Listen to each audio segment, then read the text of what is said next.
which makes eclipses rare. Hi, Jamie Thor here, and I want to show you this. A dear friend of mine had shown me this. Basically, it's the Thor Agena A, and so it was the launching of the first photo. I'm gonna call it recon. I can't have a hard time saying that word. Reconnaissance satellite, and so. The U.S. Air Force launched the world's first space I can never say that word. Reconnaissance. I've heard it on like Nova or when I watch movies about space and such. Okay, so let's see.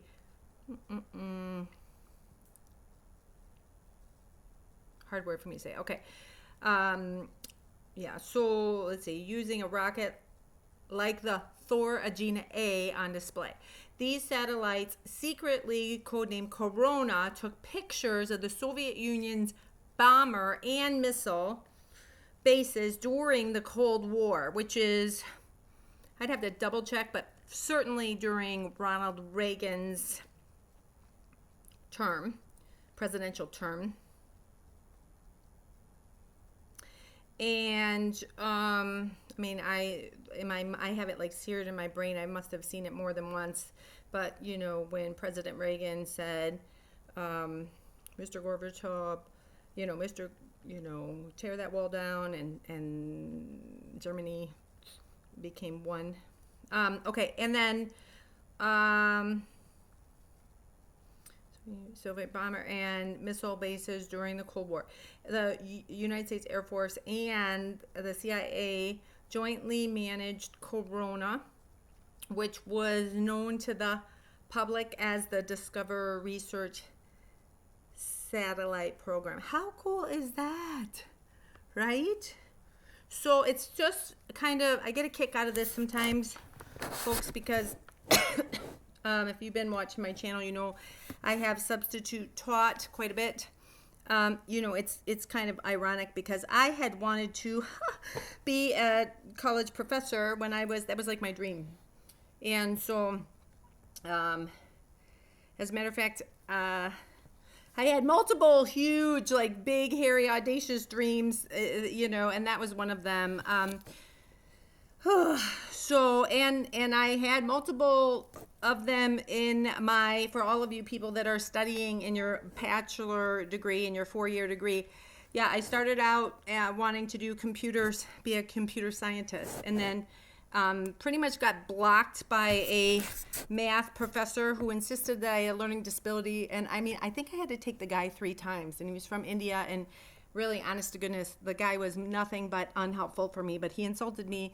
And I could refer back, but yeah, it's kind of, it shot my GPA to HE double hockey sticks, really, as an undergrad. So, but I talked to people in the university office, but they were just like, he's our only, a professor in that. So, believe me, it's not worth it to complain to large, organizations. It's, yeah. Well, anyway, so so then I thought, okay, I'm going to get my undergrad in psychology by the end of my undergraduate degree. So, I started on pre-engineering computer science. I was working, in my first year of college, I worked 4 jobs, and I was taking 15 hours of courses, and I literally would fall asleep. I had to pull over going to UPS or going to the university or from my home to UPS because I was so exhausted. And so I ended up slowing down my my undergrad work but I promised myself that since I started, I was not going to quit. And I even had people at the university saying, well, maybe you should take a quarter off. And I was like, no, I'm not taking a quarter off. I only took student loans out for tuition alone, not for room and board or anything extra, so to speak. No. So anyway, graduated with a psych degree, but I really, in the last probably 2 years of college. Was fascinated with the science part of psychology. Disillusioned and sad that, psychology was pretty much, it just was all about sickness. Leadership was not, or sales, like those things are highly dense in from a psychology standpoint. However, what is now called positive psychology, I believe, was birthed in 1996, I believe, or 7, which is, my son was born in 1998. I went to Bowling Green to start my graduate work for master's in psychology. And the story goes basically, I graduated, ended up getting pregnant, had to hunker down and get serious and responsible.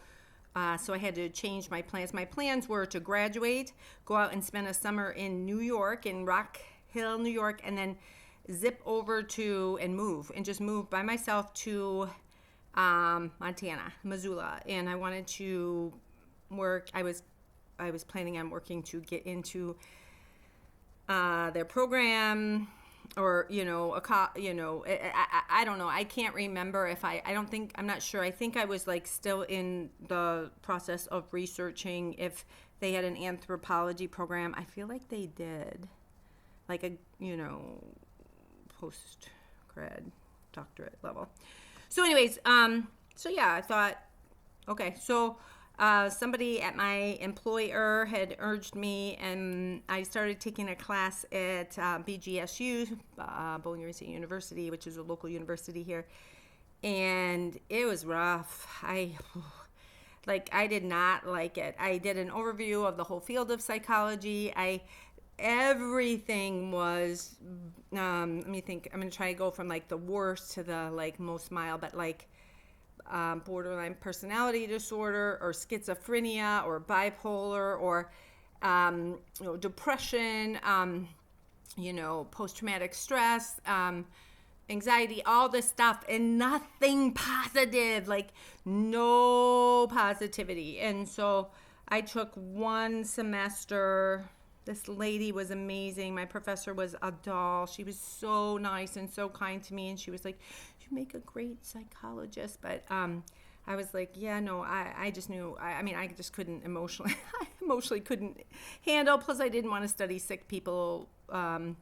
Plus, the other thing is psychology at that point, there was no overlap, little to no overlap with neurology, which surprised me, because I was working at a place where we had a ton of neurological issues in the people that we served. And so it was a residential home for people that had disabilities. And so, that was a little disappointing too, which I think that the two, there's more convergence and there is more overlap now. So yeah. Excuse me, it is interesting because, I later ended up, I got into HR and I did a lot of legal work, defended many legal claims. Like, I counted up the number of claims when I was my first HR opportunity here. It was 4 years, and I did the full life cycle, pretty much like launched. I think there was 20 or 50 people there. We ramped all the way up to 1,100 people, 3 shifts, 24/7, and happened 2000 to 2004. So September 11th happened there. So we had some things. I went from a nonprofit organization that didn't even have computer to a highly technical environment where I was human resources and doing investigations and such. And some of the people that worked there were just, genius. I'm going to say hackers, but there were good guys. There were good gals. There were like trial and error, just really good techie people. And then there was a lot of people that just like totally took the job for granted. Were like, we gave them 10 absences, 10 tardies. They'd, like spend it like money or something. It was so dumb. And then, they would do something egregious, which was conduct related. And then I'd have to be a president when their supervisor let them go, or, their performance would be lackluster and,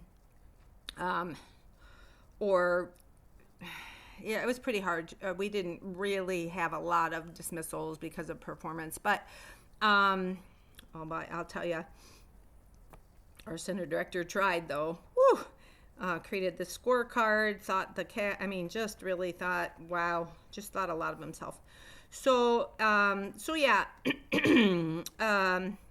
But I had just an incredible leader. His name is Earl Lambert. He was a Toyota HR guy. And that served me really nicely later because I worked for Dana Corporation, which Dana,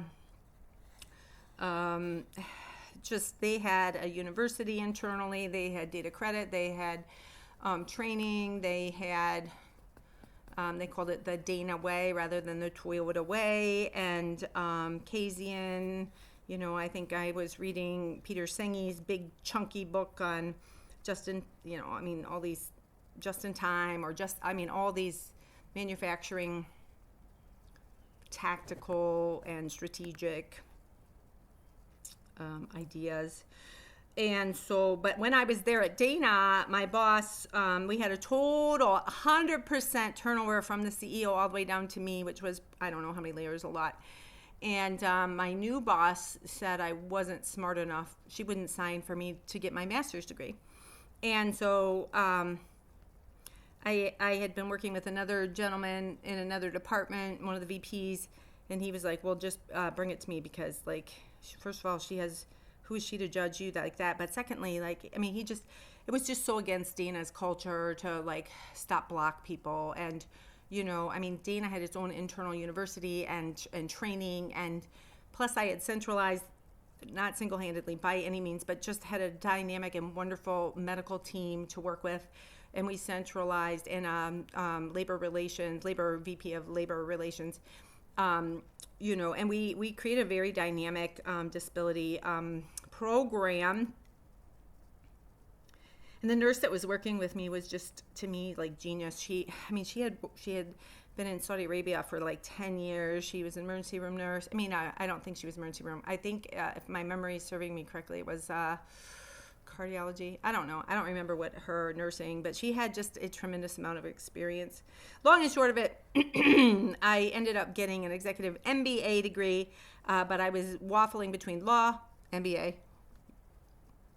And so even though my then manager, and then there were other female and both of them, the people that I'm thinking of in my mind, but there were other female leaders in that corporation that didn't particularly care for me. And then there were other females that did, but there were a number of gentlemen too, guys who, probably felt the same, but I can remember some, probably half a dozen of the guys that, were, just give me credit. And, even though I felt completely put down, just like, that professor, it just blew, it was like a blow. It was like a bruise to my ego, I suppose. But, so I got my MBA and then, executive MBA, and did an international business experience in London and Prague, and then had my son flown over, and we kind of trekked around the UK there. So it was a blessing because I got to go to Europe twice. I did backpack through Europe in 93, 92. I'd have to double check. So anyways, long and short of it is it's just been quite interesting. And because I've been substitute teaching, I've had like pepperings and opportunities to present lessons, and so it's been really fun. And so for all of you students out there that like science, I'm huge in the STEM space. I encourage learning. I think science is just a wonderful place to experiment. We have so many opportunities. Don't give up on learning. And so one thing that I usually say to the students is, even at a very, very young age, I mean, take responsibility for learning. Take responsibility. I mean, I told this second grade class, you guys have to take responsibility and learn to read. And this sweet little boy was like, Miss Thor, will you please teach us to read? And it was just the most endearing and sweet. I got to read them a book. The last hour of the day, I read them like a 10-chapter, like kind of Little House on the Prairie-ish kind of book, and about a teacher that kind of saved the students in a winter storm. It was quite interesting, but yeah, so long and short of it, folks, just want to say hello, and it is the eve before the solar eclipse, and I hope all of you have an opportunity to see something wonderful. I think it's going to be widely publicized. I think it was 14. I think it is 14. 14 of the lower 14 or 48 states are going to have the opportunity to see the total eclipse. And then, yeah. So anyway, my phone's ringing. I'm going to wrap up, and God bless. And yeah, have fun tomorrow. Thanks. Bye.